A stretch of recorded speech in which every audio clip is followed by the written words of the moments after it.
पति पत्नी बातें कर रहे थे। पत्नी ने पति से कहा, मैं जो भी काम करती हूँ उसमें पूरी तरह डूब जाती हूँ। पति ने अपनी पत्नी से कहा, अच्छा तो तुम कुआं क्यों नहीं खोदती फिर? पति की बात सुनकर पत्नी के उड़ गए तोते। रामू ने अपने दोस्त श्यामू से पूछा, यार मुसीबत आने पर लोग ऊपर वाले को ही कसूरवार क्यों ठहराते हैं? श्यामू ने रामू से कहा, क्योंकि पत्नी को कसूरवार ठहराने से मुसीबत और बढ़ जाएगी। सुनकर रामू वाह शौक। पति बोला, यह सच है कि एक बार देखा हुआ चेहरा तुम कभी नहीं भूलती? पत्नी बोली, हाँ। मगर क्यों पति? तुम्हारे ड्रेसिंग टेबल का आईना टूट गया और नए आईने को जुगाड़ होने तक तुम्हें अपनी याददाश्त को काम चलाना पड़ेगा। जीतो चिंटू से बोले, ससुर जी ने दूसरी शादी के लिए आप उनसे कुछ कहते क्यों नहीं? चिंटू ने जीतो से कहा, मैं उन्हें कुछ नहीं कह सकता क्योंकि उन्होंने मुझसे वादा किया है कोई अच्छा सा रिश्ता देकर तेरी भी करवा दूंगा मैं।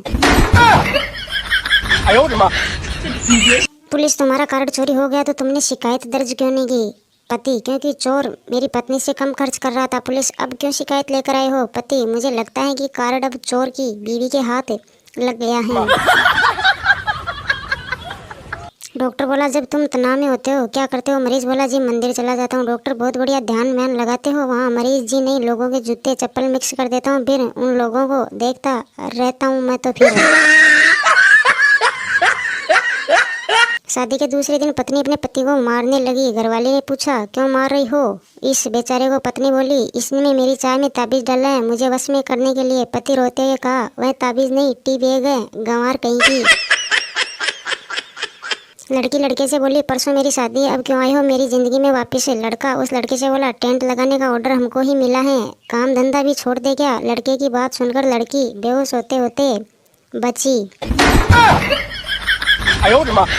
पति ने पत्नी से कहा, क्या शादी से पहले तुम्हारा कोई बॉयफ्रेंड था? पत्नी ने पति से कहा। सुनकर खामोश हो गई। पत्नी, इस खामोशी का मैं क्या मतलब समझूं? पत्नी ने पति से कहा, अरे मुझे गिनने तो दो। सुनकर पति के उड़े होश।